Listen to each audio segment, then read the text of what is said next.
قالت لي: يا حسن لا تحزن. أمي وهي أمية لا تقرأ ولا تكتب، قالت: يا ولدي لا تحزن. جماعة 3 الأوائل دول كانوا أصلا كفار بيعبدوا الأصنام، أسلموا مع النبي نفاقا، وبعد انتقال النبي عادوا إلى كفرهم. أما الإمام فطاهر نشأ في الطهر.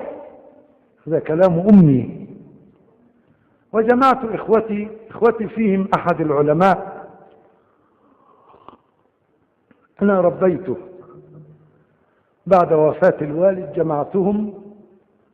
أنا رقم 3، فيه 2 أكبر مني من إخواتي. فالوالد قال لي وهو على فراش الموت: يا حسن، أنت المسؤول عن إخوتك أمام الله، أسألك لا تقل أن هناك من هو أكبر منك، لا، أنت المسؤول.